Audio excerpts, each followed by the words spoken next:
Good day mga ka-BSS, isa na namang panibagong vlog ang inyong matutunghayan sa araw na ito. Kaya't samahan niyo po ako panoorin mula simula hanggang sa dulo ng aking vlog. At huwag po kayong mag-skip para kumpleto po ang impormasyon na inyong maririnig. At tiyak po, ito'y ikalulugod po ninyo. Wala rin po ito sa libro at pawang totoong karanasan lang po at wala po itong halong bola ang inyong maririnig. Sa kung paano ko po napaunlad, napatibay, itong aking sari-sari store business. Marami na po ang nakasabay nito mula sa simula at marami ding nagbubukas at marami ding nagsasara. At sa awa ng Diyos, ang ating sari-sari store business, masasabi nating pinatatag na po ng panahon ang ating sari-sari store business.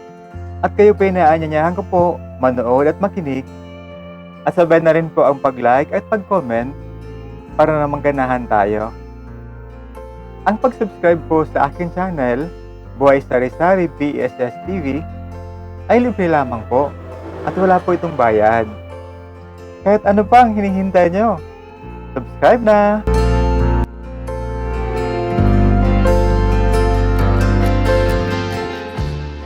Ang topic natin ngayon ay mga klase o uri ng customer meron ang sari-sari store business. Sa ating tahanan, ang lagi nating tinuturo ay ang good manners and right conduct.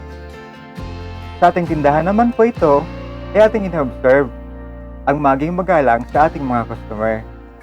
Lalo pa at karamihan sa mga sari-sari store business, tayo ang tindero at tindera ng ating mga sari-sari store business.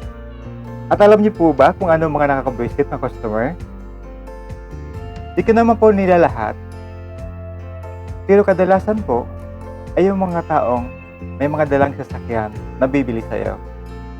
At kahit nga pa nga may nakapila, ganito ang gagawin niyan. Magtatanong yan ng kanyang bibilhin. At kapag sinagot mo naman, ang susunod na eksena niyan ay sisingit kahit mayroon pang nauna sa kanya. At wala yang pakialam. Ang sabihin niyan, nagmamadali ako at meron lang nag-aantay na sasakyan sa akin. Mga pumila, ala lang ba? Katapos mong maipunch yung lahat ng kanyang in-order, yun pala, pula ang kanyang dalang pera. Kung sa Jollibee yan, tatawag ng cashier yung cashier. Pabayad nga please! Ang pangatlong uri ng customer meron ang sari-sari store. Tanong ng mga price, tapos isa lang naman pala ang bibilhin. Parang nagigimaritis lang. Ang pang-apat na uri ng customer meron ang sari-sari store. Sa dami ng in-order niya at nabayaran na. Pagkatapos magsasabi yan, pwedeng papalitan ko ba ito? Kasi nag-iba na naman yung kanyang gusto at iba na lang ang kanyang kukunin. At minsan pa nga nakauwi na yan sa kanilang bahay. Tapos babalik yan sa'yo. At sasabihin na naman, nakabili na pala kami nito kanina. Meron na pala nitong nabili. Nakalimutan lang. Kaya pwede ba? Soli ko na lang ito at paripan na lang po. Ang panglimang uri ng customer, meron ang sari-sari store. Yung pang customer na paisa-isa kung umorder, tapos babayaran niya. Order na po ulit, babayaran niya. At pagkatapos po nun, ipapakwenta sa iyo, magkano pa yung nabili ko sa inyo? Alam mo, pag ganun minsan nakakapraning. At ingat po kayo sa ganung mga uri ng customer. Kasi, ang sa ulit-huli po, pag nalingat kayo, baka maisend pa tayo niyan.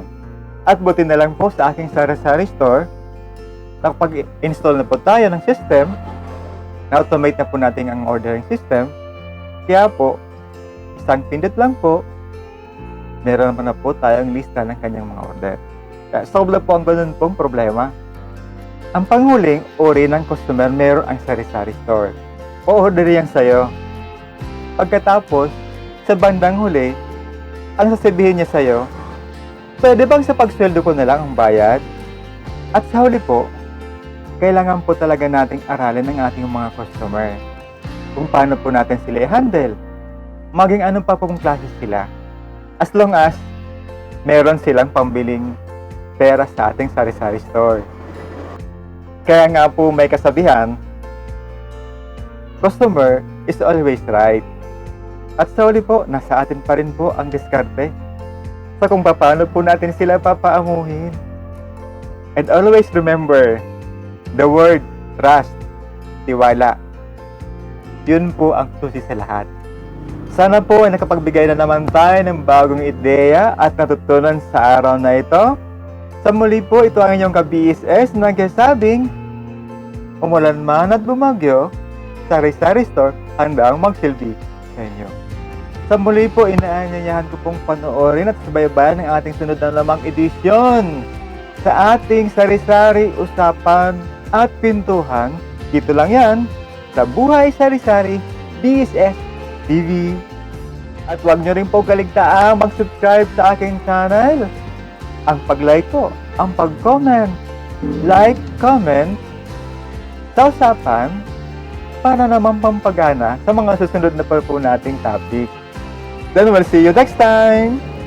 And good day po sa inyong lahat. Bye-bye!